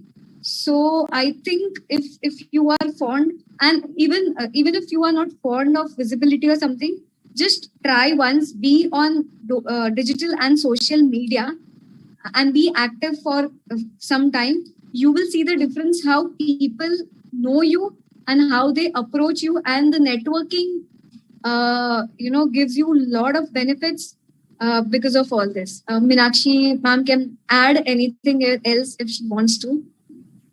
Sure, Shraddha, thank you so much. I think you covered most of the points, but Ashima, I would just like to tell you a few things like Shraddha discussed about LinkedIn. So I have my profile over LinkedIn, although I'm not looking in for any job or anything, but trust me, I've got like 4-5 job offers in the last 6 months via LinkedIn. Because I keep updating my profile, I have a good network, I've created good network. Also, if you're specifically going in for job only, there are various websites. Like if you have some country in mind, if you are planning to settle abroad after a few years, or you want to tap some opportunities in again international market, you can register yourself on the websites of those particular countries, the job portals. The interesting fact, again, having the working experience in UAE, I'll tell you the difference which is there in hiring process of India and UAE.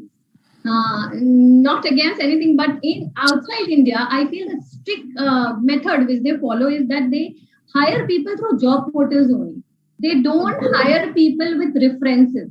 So most of the hiring here is like, okay, there is job vacancy in the company. Somebody who's an employee currently will ask his or her relatives to come and attend the interview. But this is completely there is a completely different system outside India. There are job portals. There are some popular job portals of every country. And if you're targeting any specific country, just update your CV on that portal. And the portal are so user-friendly that, you just put the keywords like, accountant or the taxation work or whatever. And there is list of jobs which you get every day. All you need to do is just click the apply button everywhere. They conduct your video interview. And then once you're shortlisted, they ask you about the entire formalities. They get the visa done. You don't have to do anything. And then the visa ticket, everything is done by the employer. Of course, there is certain bond which they ask you to fill, because the visa has a big cost. So if they're sponsoring your visa, they'll ask you to commit for at least 1 or 3 years, depending on the company and depending on the country where you want to go. And once you fill up that form, only after that they apply for your visa and they sponsor your tickets, arrange your stay. Also, many multinational companies would also arrange your stay. So that's one particular method again to get jobs in international market. In fact, just to add here, I landed my new job. So currently where I'm working, I landed it only because I was very active on LinkedIn. So I got the message from the hiring team that our CEO has actually liked your LinkedIn profile. Maybe because, once you are active on various social media, it could be Twitter, it could be LinkedIn, any social media or digital profile that you like. And, in fact, I've been taking full-fledged sessions on LinkedIn for people into service. So I can share that PPT also with you. I think if you want, I'll be very happy if you want to share it with your team. So again, people who are in service have great chances to network and build a brand for themselves globally. Thank you so much, Meenakshi and Shraddha ma'am. Ma'am, like to both of you, I would just like to ask, like, if you're talking about digital platforms, so how to differentiate between the fake platforms and the genuine ones? Because a lot of these days, a lot of phishing and everything is going on. So a word from both of you to how to differentiate between fake social platforms and the real one. As I said, Shanuji, that there are popular websites. So if you might have noticed, I've told Ashimaji that register yourself on the popular websites of every country. So once when I talk about fake, and again there are few trades. First thing, if I'm talking about a UAE job portal website, most of them will end up with .ae. Plus, there are a list of websites. If you just Google it, that the list of job portals. So majority other websites will not list this website if it is a fake website. So for example, if I just surf top 10 websites, job portal websites in UAE, you can find articles. Now, there will be no one website which will pop up. There will be articles. Articles will be mentioning about the website. So if there are 4-5 articles mentioning about the website, of course, then you get to know that it's a genuine website.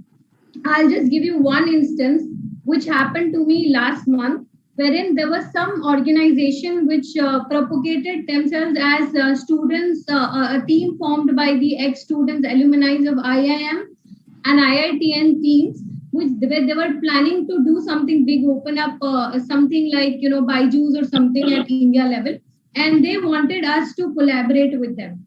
I asked them some few things. So being alert is very, very important, and that's really true because there's a lot of phishing and there's a lot of other traps at the internet.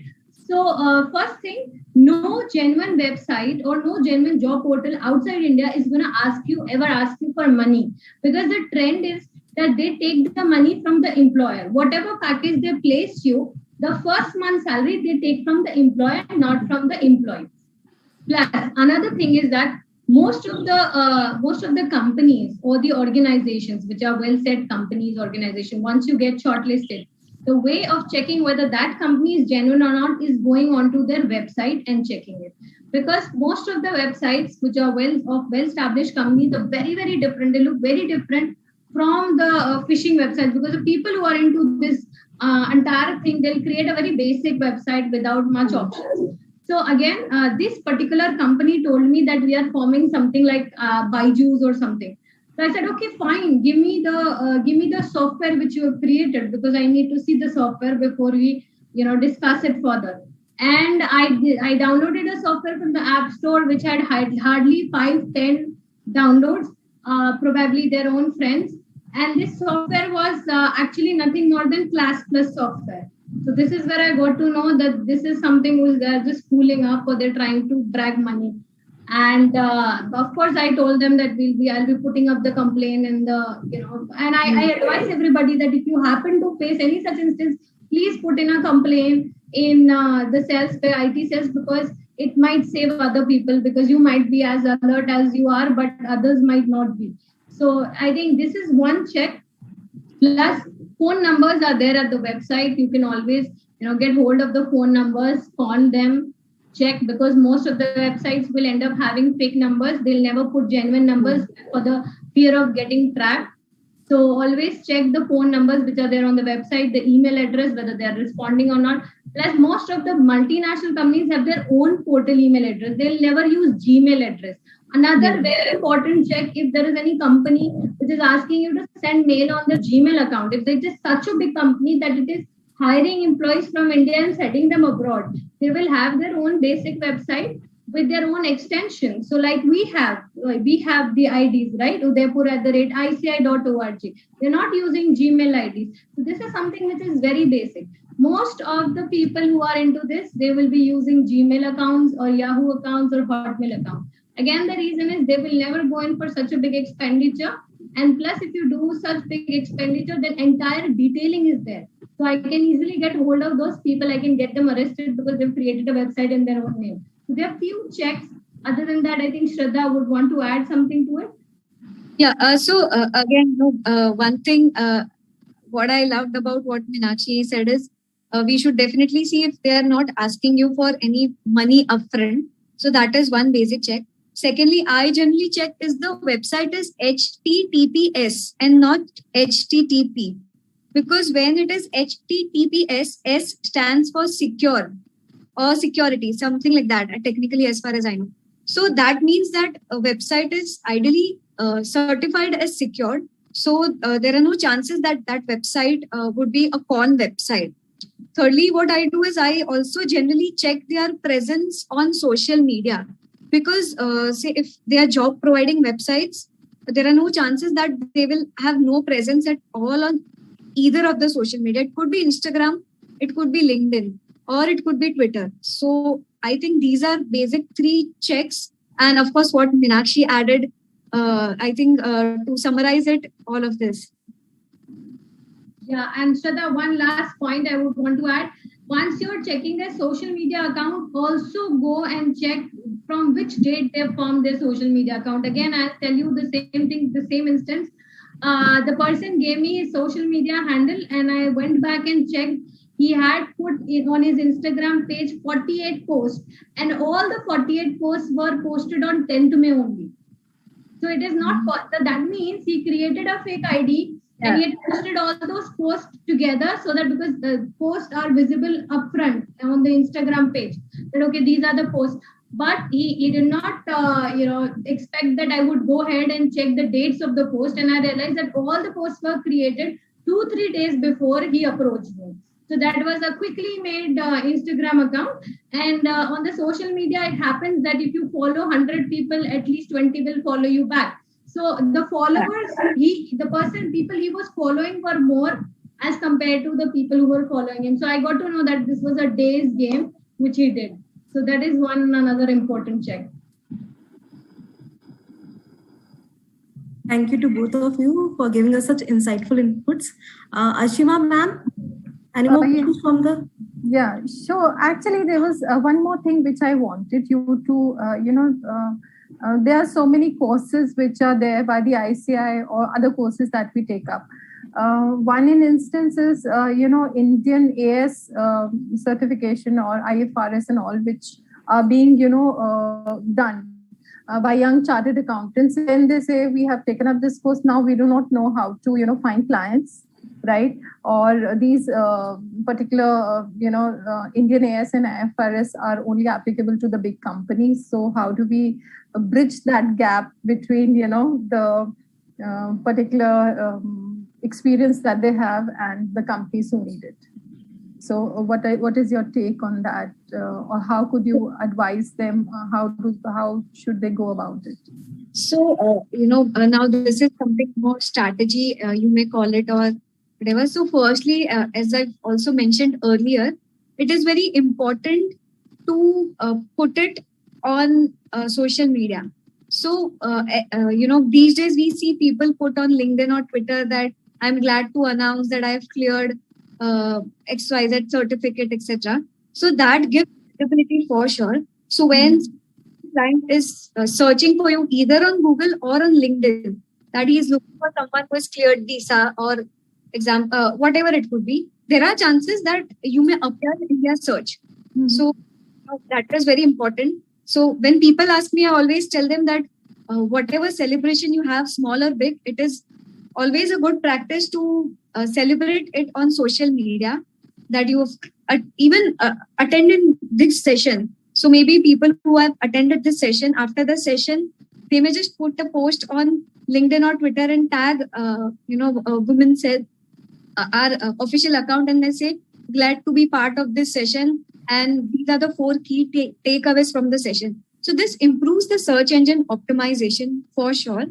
Secondly, as you said, there are chances that people might be targeting a particular company or an industry. So they can show their interest by liking such pages on LinkedIn and Twitter. And people who are seeking jobs, even for them, this is. So say if I am targeting a company called XYZ, I want to get a job there. If I show interest by liking their page, when their HR is searching for a particular candidate, and this LinkedIn has confirmed because I've been taking lectures on LinkedIn. So I've done this research. So when their HR searches for a particular candidate, a chartered accountant, for example, and if you are shown an interest in their company by liking, your name will appear, at upper ranking to them. So that is again one trick for people into job that I want to share. Meenakshi, yes. Yes. As far as the assignments are concerned, I think I've already discussed that there are various job portals. There are various portals like Flex Job, I discussed one of the portals, which provides you assignments only. So in case you're not interested in going in for a full-time job, you just need assignments, because I'm talking about WMEC. So many of the females post their baby will not be able to dedicate 100% time, or will not be able to relocate in case the job requires so. So in that case, there are lots and lots of work from home assignments, especially for IFRS. Ashima ma'am, as you asked, IFRS, there are lots of assignments, and especially post COVID-19. And these assignments are actually paying you in dollars, sterling, and pounds. And these are well-trusted organizations, because again, as I said, that you can just go and check their web portal. The big companies who are hiring chartered accountants who are expert in IFRS or who can handle their international taxation. And this is being done completely online. So there are some online portals, some online websites like Flex Jobs, and there are various other websites. Once you Google it, they are giving you assignments. So once you're done with an assignment, if you want, you can take another assignment. If you don't have time, it's like kind of flexible thing which you can follow. Right. Thank you, Meenakshi ma'am and Shraddha ma'am. There's a query from the viewers. The question is targeted to Shraddha ma'am. How to get on the top of local search results? Okay, so again, as I told you, for any search results, if you want to, appear on search results, it is very important that on various social media, you are using targeted words. So for example, if you are planning to appear in search, which says that income tax advisory, I'm just giving an example. So it is important for you to update it on your website. Then it could be on your LinkedIn, Twitter, whatever medium that you are using. And if you are targeting a global audience, then it is also important that you mention that word global, international, and synonyms at various places. So just to give an example, whoever has asked this question, I take these sessions with my partner, who is a practicing company secretary. The website is JM Jain Associates. Now, if people go and search best company secretary in Mumbai, JM Jain Associates will appear either in first 3 to 5, because we have ideally managed our search engine optimization very well. So that is one thing. Use keywords, target keywords that you want to appear when people are searching for you. Sure, ma'am. Thank you so much. Meenakshi ma'am, could I please ask you one last question? And you have been such an engaging faculty. Ma'am, there is usually a question which comes to our mind is like, okay, I'm networking, I'm adding people to my network on LinkedIn and all the other social media platforms. So what are the tangible ways wherein my network would help me today? Like what are the, the best takeaways or best tangible things, or let's say some quick things that I could be able to reap benefits of? Okay, as I mentioned earlier, that these networks are not gonna add on to your work upfront. It's gonna take 5 to 6 months time. Okay. But I think making it very clear and apparent from your profile that what are the work areas you're targeting. Plus, when at the time of networking, talking to the people that I'm open to these kind of assignments, will always have you at the back of their mind. Like say, for example, if I am into IFRS assignment and happen to meet Ashima ma'am 3-4 times, and we are connected on LinkedIn, and I know that she's practicing in international taxation. And if I get hold of a client who's asking for international taxation support also other than IFRS, so of course, I'm going to transfer the client to you, because I am not practicing in international taxation. I am just practicing in IFRS. So this is what is the benefit of network. And trust me, I have got a lot of assignments on the basis of this networking. But then again, the thing is that just one-way communication is not good here in networking. You have to listen to the people what are they doing. At the same time, make it very clear and communicate it very clearly to them as to what is your area of expertise. What are you doing, right? Keeping the code of conduct in mind. So that is also again very, very important. You have to keep the code of conduct in mind. And of course, I cannot advertise on my page and promote like that. But yes, there are some things which you can communicate, keeping that entire code of conduct in mind. And you can just tell them that these are the areas I'm practicing. And of course, if there are 5,000 people you are connected to, as Shraddha also said that she has 14,000 plus connections. Even I have something 10,000 plus connections at LinkedIn. Although my purpose of being on LinkedIn is not getting assignments, because I have a full-fledged institute, it's completely different, but getting jobs for the students which are there at the institute. But at the same time, these connections will obviously help you out. Out of 10,000 connections, 1,000 connections might get some odd jobs which they are not able to do, but you are expertise too. Out of those 1,000 connections, at least 200 people will think of you. At least 50 will try to contact you, and at least 20 will turn up into an assignment. So this is the ratio how it works. So yes, being constantly there. Digital now it's like digital presence is like our birth certificate. So we need to be digitally present to work in this market. That's very important. Yes, ma'am. So when you put all the statistics, it makes all the more sense. And we can understand the better and wider the network it is, and more targeted it is, all the more better for your job profile also, for your work profile also. And we need to have patience when we are dealing with social media. So I think we can conclude our today's session. I very heartily thank both the faculties, CA Meenakshi Perwani and CA Shraddha Dedia, who had been patiently listening to our queries, solving them out, and also they have presented an excellent deliberation on the topics. And I would request Shanu ma'am to please give a vote of thanks to both the faculties. Thank you, Ashima ma'am, and my heartfelt thank you to both the speakers of the day, Meenakshi ma'am and Shraddha ma'am, for deliberating on such pertinent topics today for the benefit of our women members. Thank you, ma'am, and we would love to hear more from you on more such pertinent topics going ahead. Thank you to all of you. Thank you, everyone. So much. Thank you, Shanu ma'am.